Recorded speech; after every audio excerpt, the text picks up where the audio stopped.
Well, hey there, idiots. Welcome back to Observe. In today's video, we're going to be analyzing the nonverbal communication of one Alex Murdaugh. More on that in just a second. Let's go ahead and roll the intro.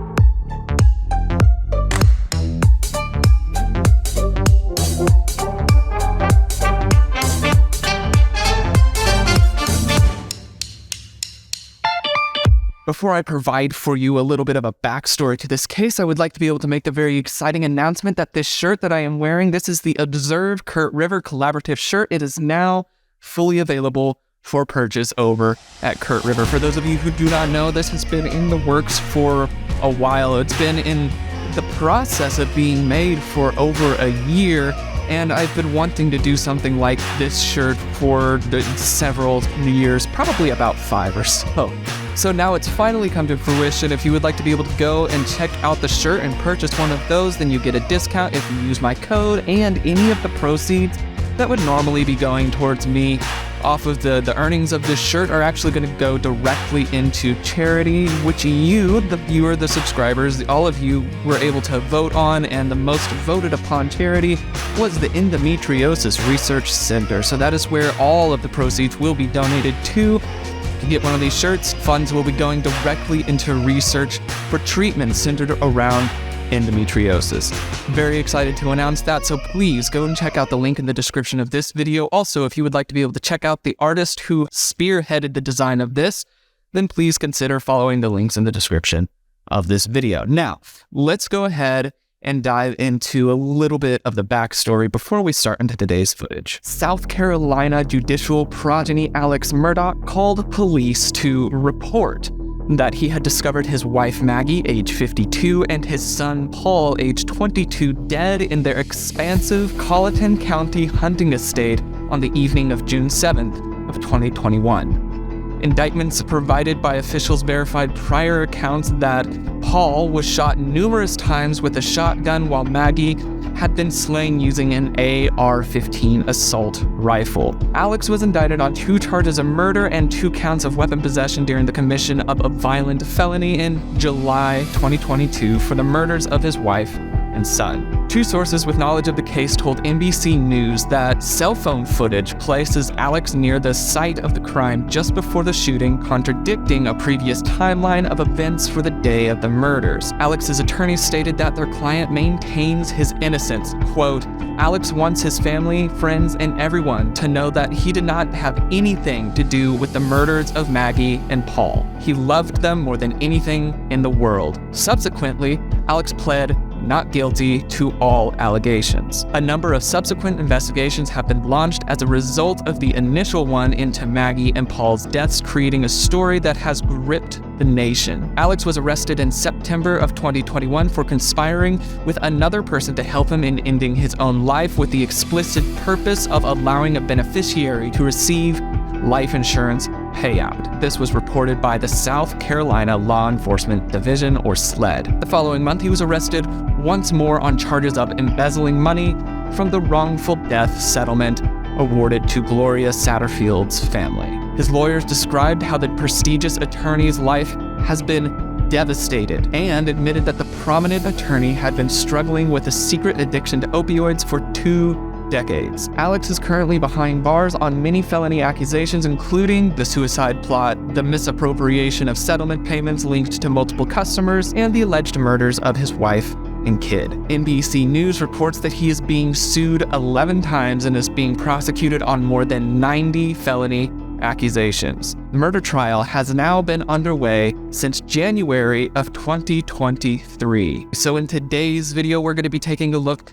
at some interrogation footage from the night of, and we're actually going to be able to take a look at Mr. Murdaugh reacting to himself, reacting to the police questioning him. So this is going to be a multi-layer analysis, but I think that's enough. Let's go ahead and dive right in. Anybody from the boat or their family that you've heard or know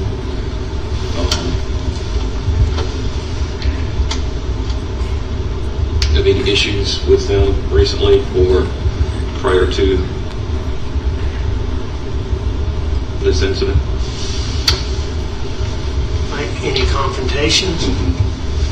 Or them saying anything in the community. Okay, so I'm going to go ahead and pause and make a note about the general nonverbal positioning from the people that are in the interrogation room right now.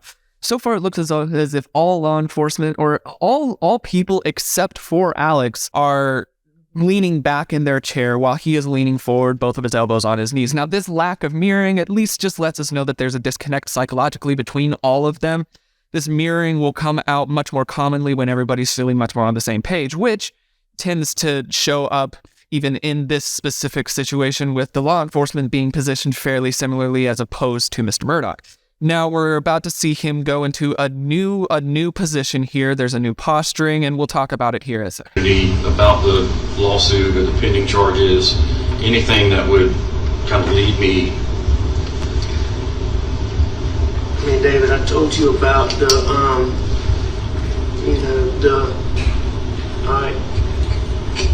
Kenya. So something that I just want to make note of, obviously, is he's now extremely closed off, and this is an outlier because we saw even just a little bit before that he wasn't that closed off. This now is a spike in his nonverbal communication, and we have obviously tossed around these different nonverbal positionings that we have seen here. So the crossing of the legs can mean that a person's cold. It can mean that that's the way that they fit most comfortably. It can mean a number of things. It can also indicate that they're feeling insecure and wanting to block off to a certain extent. And to see that pop out from where it was before, that does seem to fall in line with perhaps that one. It doesn't seem like he maybe got suddenly cold. Maybe he wanted to just cross his legs to feel more comfortable, but we're then also seeing the substantial cross the arm gesture and then a very, very substantial self-soothing gesture over here. So if he's agitated, he's closing himself off. So something about this line of questioning already, just from this little bit here, it looks as if he's reacting quite defensively towards this line of questioning already, just from the very get-go. So let's keep watching to see how this plays out.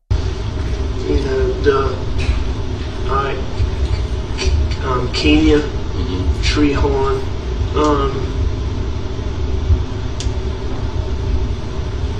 a month or so, maybe 6 weeks before this happened, called me, just all out of sorts, and told me, I told you about this, yes, sir. right? We've interviewed her, yes, sir.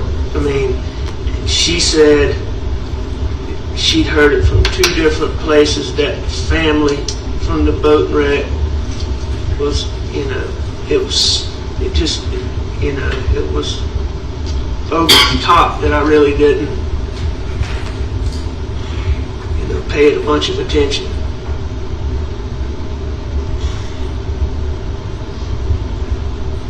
I'm going to go ahead and pause here. So I'm trying to keep track of both sides of the screen as we're going forward here. Now, on the more recent side here, as he's reacting and watching here, something that I am noticing is that he's regularly clenching his jaw, but I haven't noticed any times that seems to line up with anything substantial around what's being verbally stated at that time. So it's a little difficult to say if there's anything around there.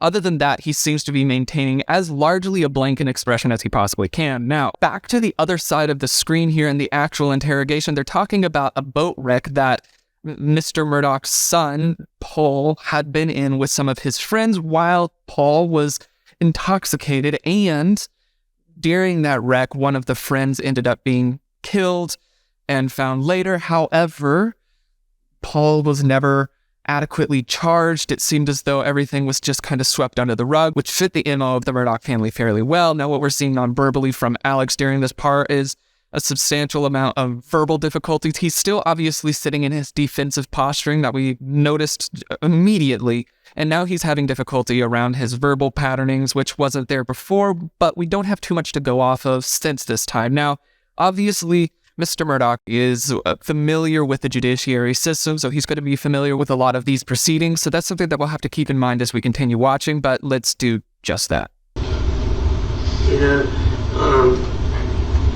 I asked her about it. She said she didn't know who the people were, but she said that it was with a friend. It was at a friend's party.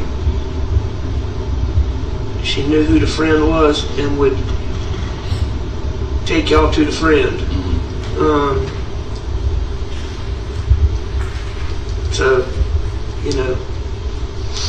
has she talked to you about that? She's given us very little. do you feel like she's being evasive?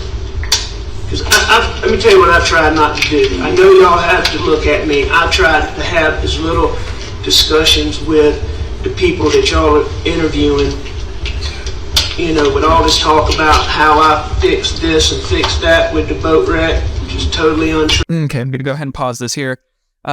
He has this pretty substantial shift in his tone, and so this lets us know that he's shifting his role, and even during that, he also has a small postural shift as well, and this is talking about in the interrogation room.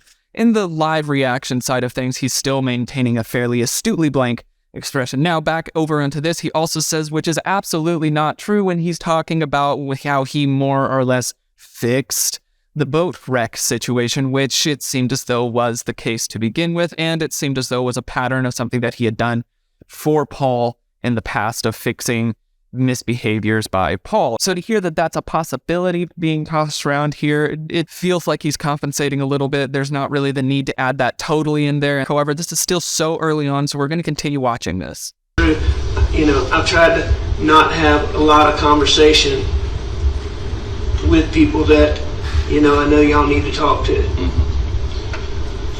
Well, the problem that I encounter, and I think everybody in law enforcement encounters in any investigation, people on the street talk, and they run their mouth, and they'll talk to friends, and they'll talk to families, and they'll talk to victims. But when the police show up, they keep their mouth shut. So she's not talking to you? She has given us some information.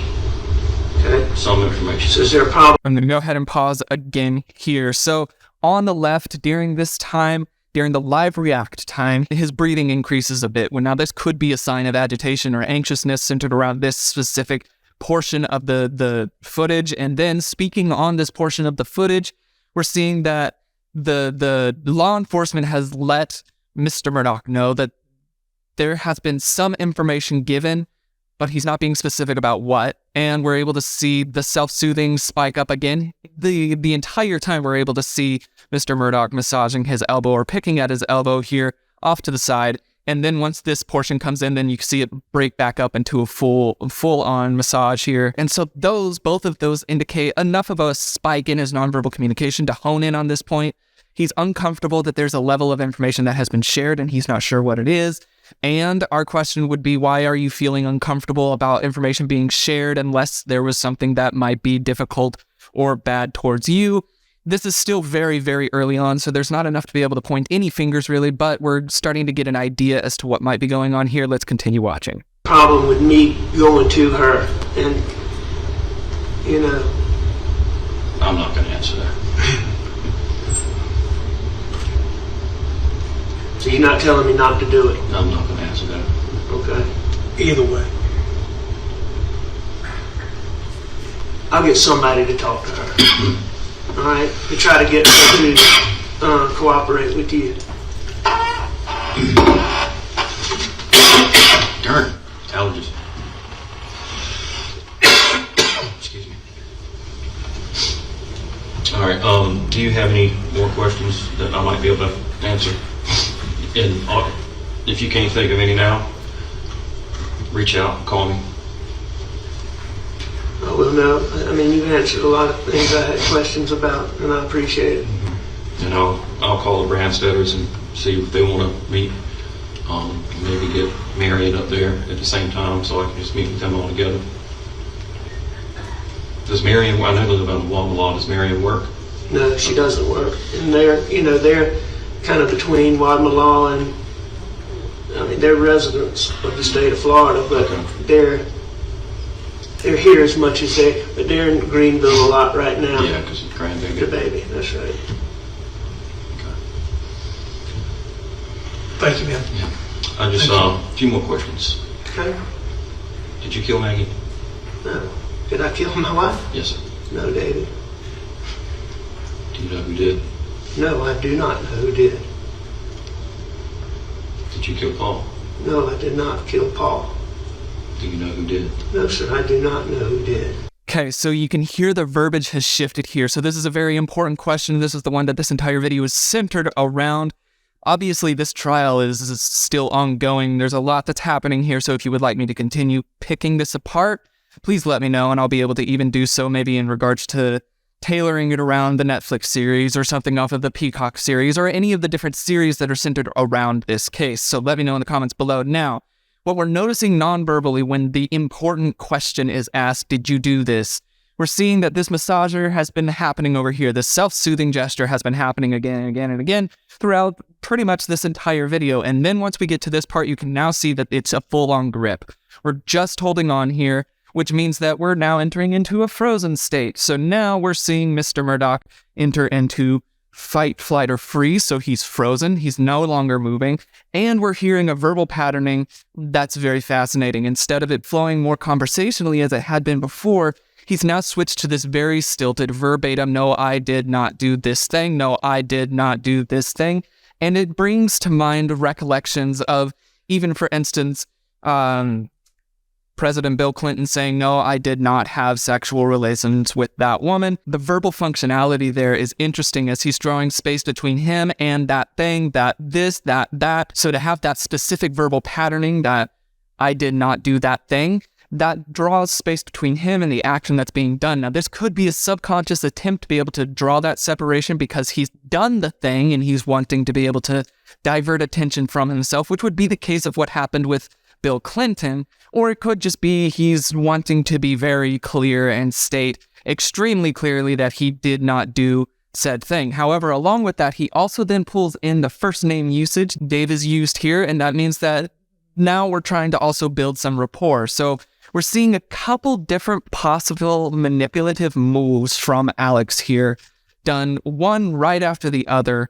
verbally, and then we're also seeing this odd nonverbal spike from where he was doing a massager to a complete freeze over here. So we're seeing these two odd tells here that are enough of a red flag to be able to hone in on and be like, to me at least, this is suspicious. At this point, from what I would just see in this little tiny blip, which is not a lot, but what I can see here, I would want to be able to definitely revisit and cycle back around to ask him more questions or to approach from a different direction, something along those lines, because that answer in and of itself, that was not satisfactory. That was a red flag. Let's continue watching. Do you think I killed Maggie? I have to go where the evidence and the facts I take me. understand that. And you think I killed Paul? I have to go where the evidence and the facts take me, and I don't have anything that points to anybody else at this. Okay, now I'm going to pause and make a note as to the reaction, the live reaction instead of the interrogation footage. So now in the live reaction footage, we're seeing some more tells come out on Murdaugh's face. So we're seeing a substantial amount of jaw clenching. This is obviously a sign of agitation. It's usually centered around aggression. However, jaw clenching can be the sign of anxiousness, what have you. We also see him do a quick little eye roll in there, which that is not usually a sign of anxiousness. That was usually more in the sign of aggression, frustration, something along those lines. So we're seeing jaw clenching and an eye roll. We're also seeing some manipulation in there as he's starting to run his tongue through the inside of his mouth as well. And all of these different ones are letting us know that he's at least somewhat frustrated by this. Along with that, across the rest of his body, we're starting to see him open up and move a little bit more as the agitation is increasing. So during this area, he's frustrated that he is being more or less accused of doing a terrible thing. And in the actual footage during that day, all that we're seeing is that this massager has come back out, this self-soother has come back out and is now prevalent again. But now we're watching with the live reaction here as well. That gives us even more understanding as to what's going on here. So to be very frank, it does not look to be going too well for Mr. Murdaugh, but let's continue watching. So does that mean that I am a suspect? You were still in, like I told Corey earlier, you were still in this.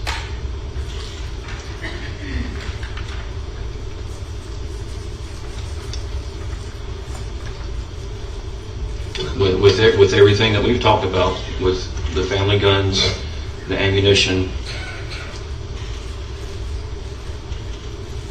nobody else's DNA.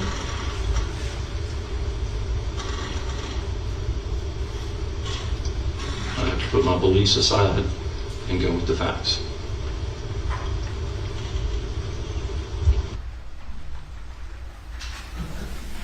Talk to him Mr. Griffin, there's one sentence after that before we redact it. We both agreed that I can lead and ask you. After that last question, do you say, well, I understand, I mean, and shaking his head? Yes.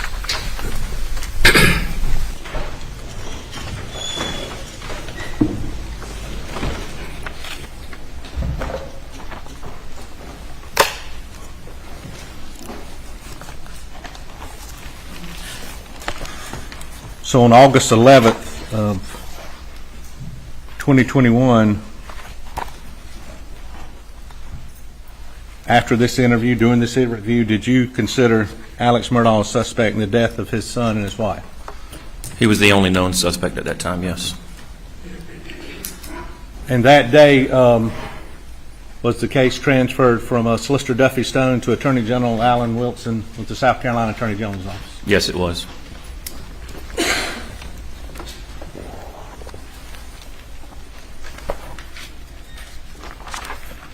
I just want to go back right before we ended, and I'm Okay, so now we're just obviously into the live courtroom footage here.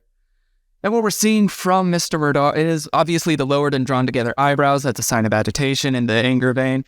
We're also seeing him now trying to relax his jaw, which lets us know that it was quite tense during that entire time, also indicating to us that level of agitation and strain throughout the entirety of that footage. Leaves us questioning why was that there. Let's talk more about that in just a second. We'll go ahead and finish this footage. not trying to get you to repeat this, but do you remember when you asked, or do you remember when he told you, I know y'all got to look at me, and I've tried to have as little discussions with people that y'all are interviewing, you know, with all this talk about that. You remember that? Yes, I do.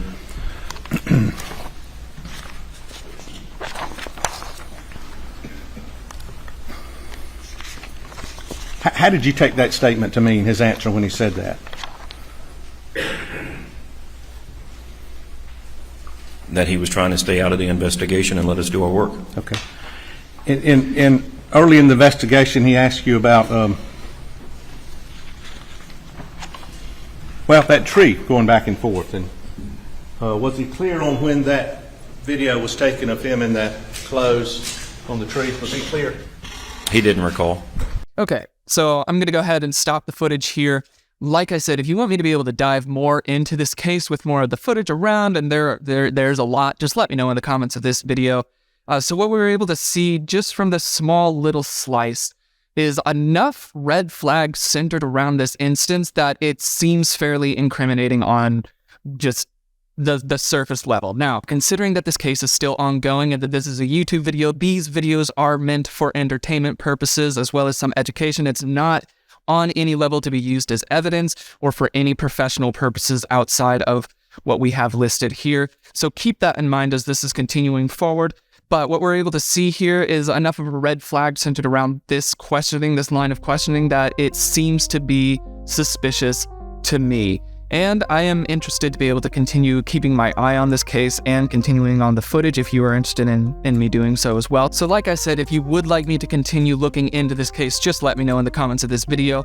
Again, don't forget to go and check out the new Kurt River and Observe collaborative shirt. All the proceeds that go towards this shirt are actually going directly into charity, and this has been voted on by you to go to the Endometriosis Research Center. So every single bit that would normally be going towards me will be going right into the charity that you were able to choose there. It's very exciting. I'm very, very proud of this shirt. So please go check it out in the description of this video.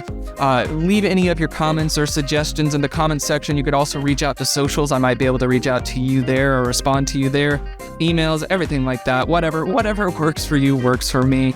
But without further ado, that's all that I've got for today. My name is Logan, and you have been oh so awesome, as you always are, and I will see you in the next video. Cheers, guys.